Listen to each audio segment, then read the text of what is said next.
changer un peu de cadre. Cette fois-ci, on va plus parler municipal pendant 20 minutes. On va juste se mettre au volant et puis on va décoder la route.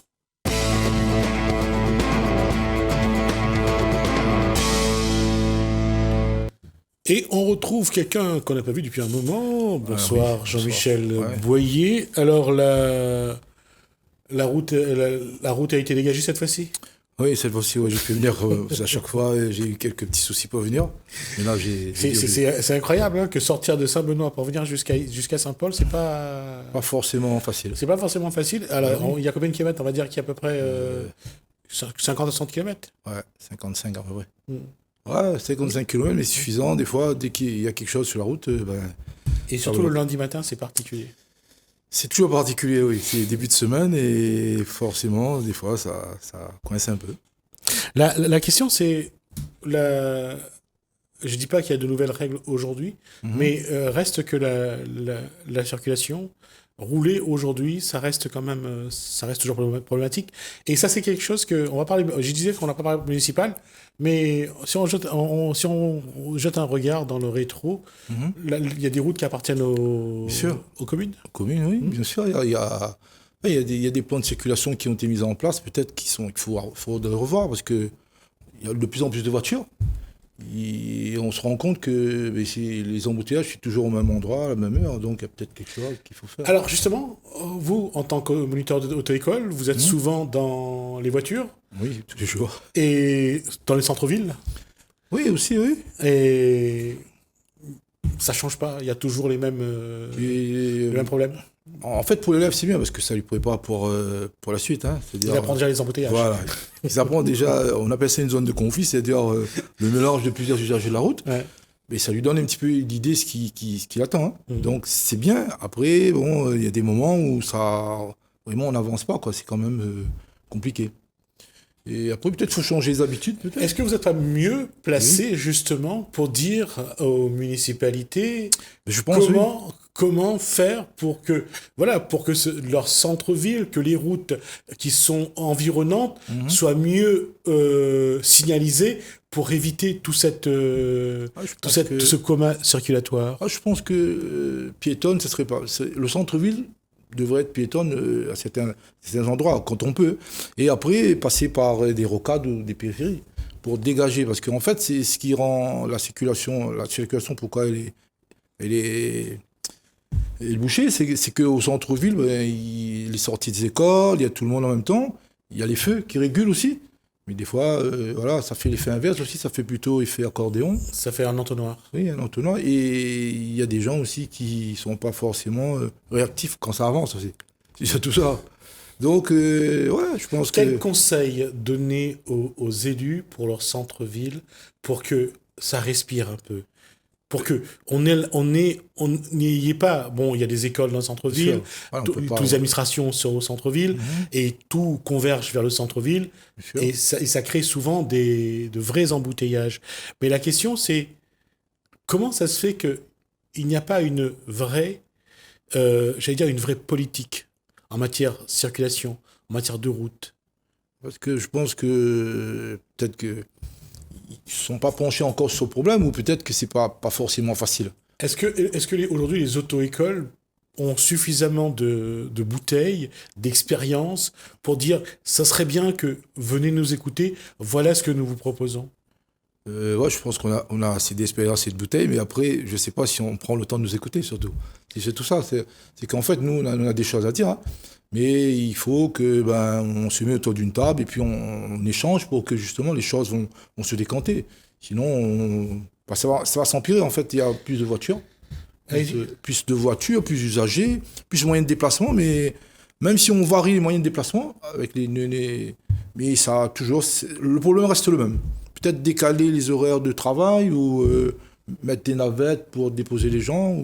Il y a des solutions, je pense, à envisager, à entreprendre. Mais après, c'est sûr qu'il faut qu'ils nous écoutent, quoi. Je pense qu'il faut nous demander notre avis déjà, et puis on va proposer des solutions, je pense. Là, quand on est moniteur auto-école, quand on voit ces ralentissements qu'il y a, on voit tous ces défaut dans la circulation, Oui. est-ce qu'il n'y a pas un moment où on a envie de se faire entendre? Si, ben, en même temps, c'est pour ça que je suis là. C'est pour ça que je suis là. C'est pour ça que je suis là.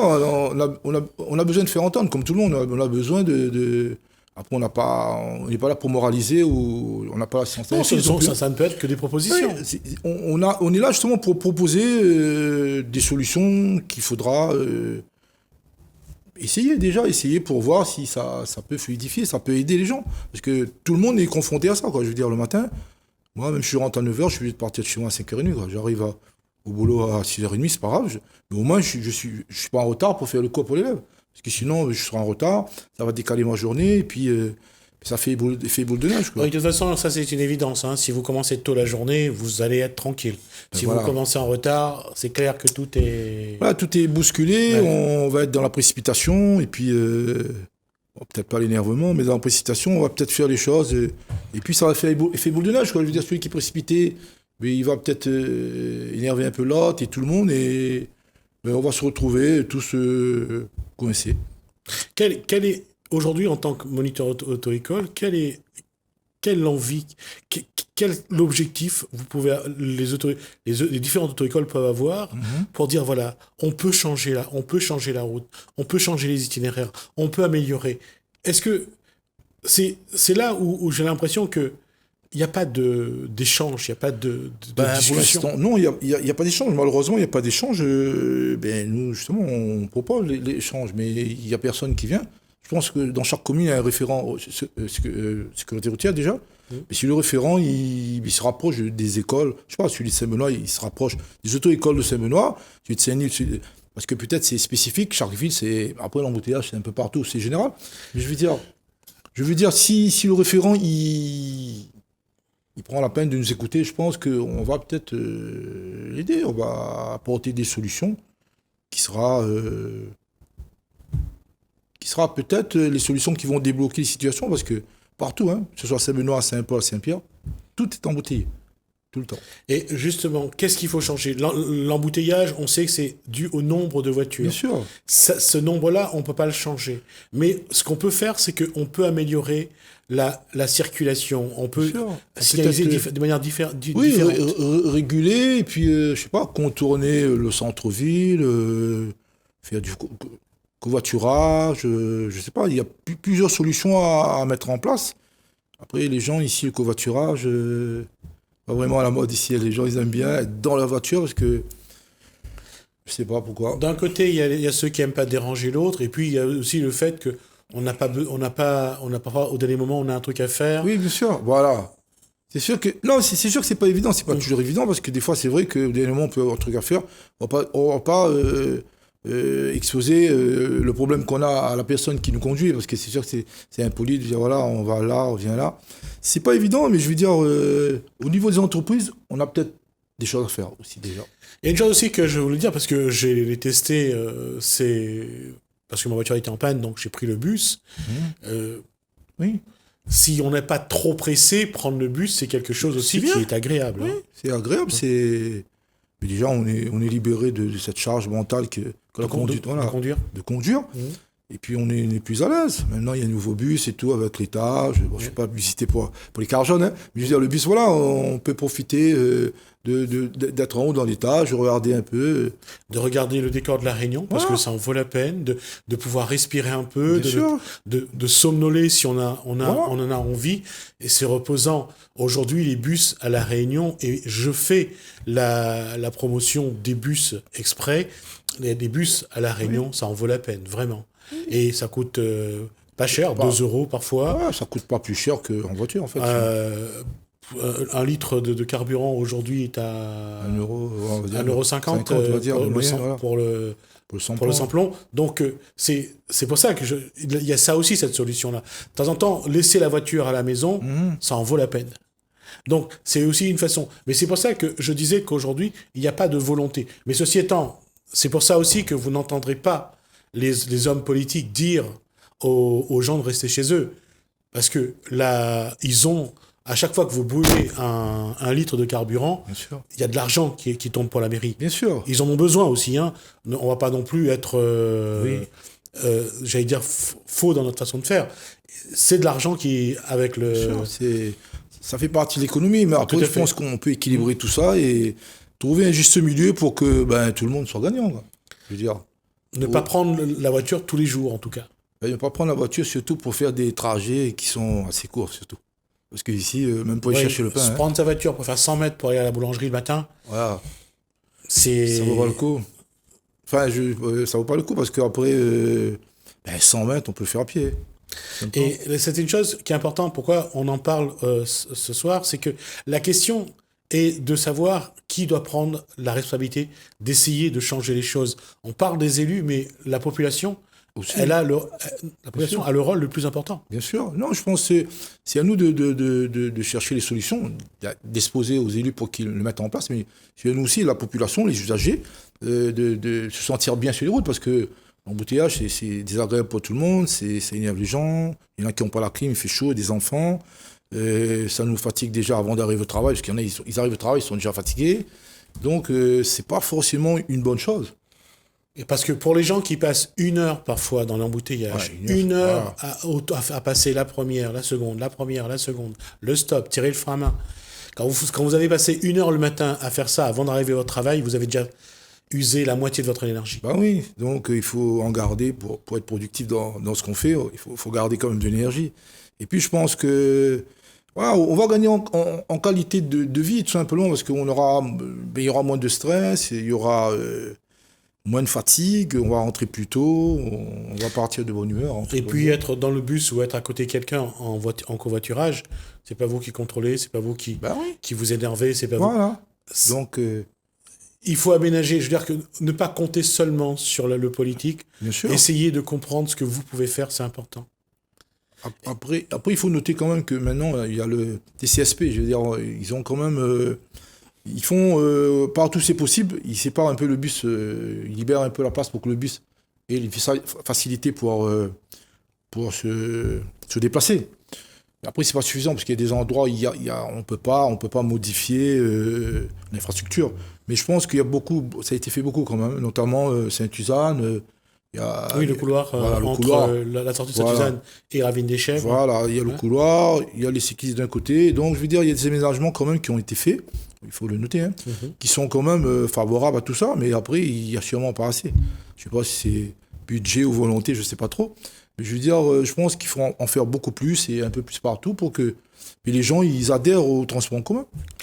Alors, justement, lorsque on est moniteur d'auto-école, on apprend aux jeunes à tenir un volant, à avoir une bonne conduite, à avoir une bonne tenue dans la voiture. En même temps, on peut inciter ces mêmes personnes, de temps en temps, à déposer leur voiture, à essayer de prendre un autre transport. Ça, c'est un petit peu plus compliqué parce que quand ils arrivent, déjà, ils me disent, monsieur, moi, je suis fatigué pour le bus, c'est pour ça que je passe le permis. D'accord? Donc, après, ça, pour amener, ça sera peut-être à la fin, quand on va lui dire, des fois, c'est vrai que tu viens d'avoir le permis, il ne faut pas utiliser la voiture non plus à outrance, juste tout le temps, je veux dire. Parce que c'est vrai qu'au départ, ils viennent chercher l'autonomie, ils viennent chercher l'indépendance. Pour eux, dans le bus, tout dépend. S'il a que sa copine, il n'a pas envie que tout le monde le voit peut-être. Je sais pas, il a envie d'être ses copains, mais tout seul, dans un lieu où... Un peu intimiste. Voilà, intimiste, où il peut tout contrôler. Tandis que dans le bus, des fois, c'est un peu... Je veux dire, la question, c'est de savoir qu'est-ce qu'on a envie de faire et dans quelles conditions on va le faire. Il y a des moments, avoir une voiture, sortir le soir, c'est très intéressant. Au contraire, le soir, il y a moins de circulation. On est plus tranquille. Il fait nuit, il y a des étoiles, la lune.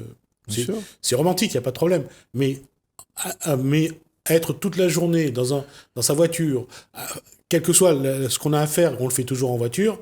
Ouais. À un moment, il faut aussi changer un peu Voilà, il ne faut pas que la voiture vienne le prolongement de la maison ou de la chambre. La voiture, ça reste une voiture.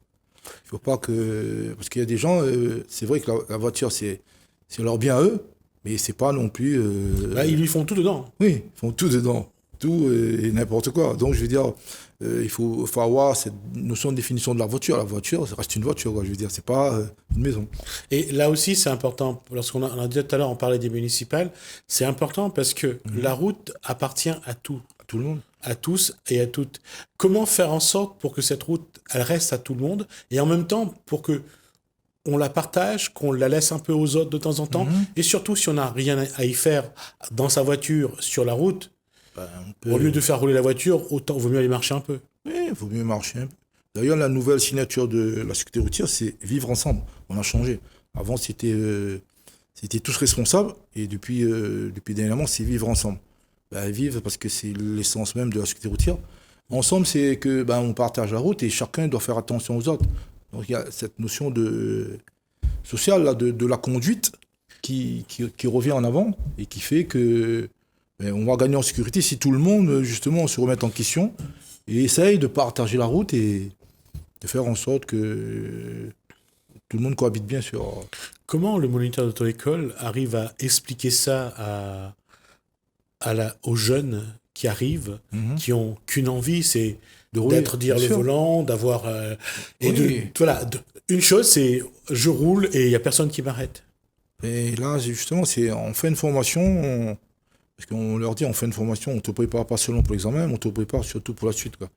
Donc là, on arrive à placer ça, parce qu'au début, il n'a pas cette notion encore, parce que lui, il cherche à conduire, il cherche à développer des techniques, des bases. Mais à la fin, juste avant le permis, on peut mettre une couche et vraiment lui discuter avec lui. Alors, la voiture, ça représente quoi exactement pour toi? Est-ce que tu penses que tu vas pouvoir te passer de la voiture ou tu vas conduire tout le temps? Parce on voit, les jeunes, ils montent, ils descendent, ils vont partout et c'est pas une obsession, mais ils sont tellement contents de conduire que ils tombent un petit peu dans l'extravagance, quoi, je veux dire. Donc, on arrive quand même à la fin à leur donner tout ça. Des fois, ça marche. Des fois, on a l'impression que ça marche aussi.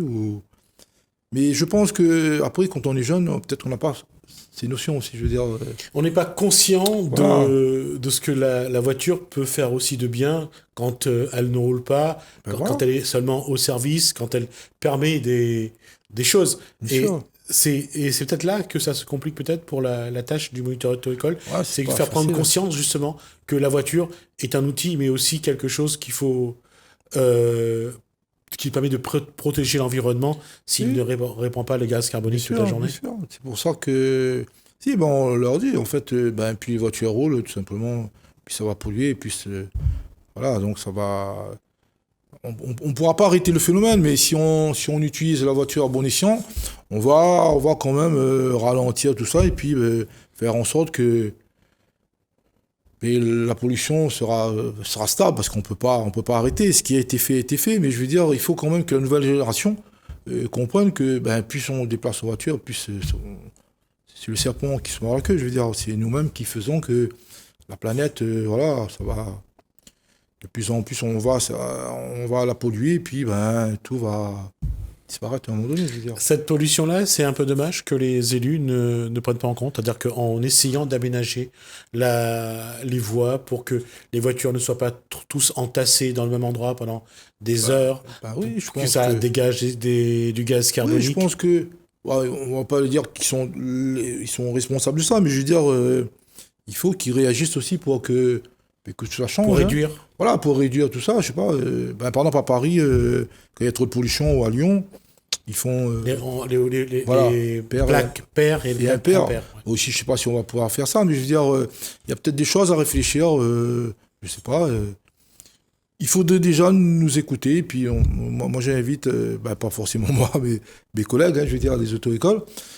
Il faudrait faire peut-être un séminaire, quelque chose, pour en parler. Tout le monde, des usagers, des moniteurs auto-école, des conducteurs professionnels, tout le monde, pour qu'on échange un petit peu, pour que tout le monde donne son avis.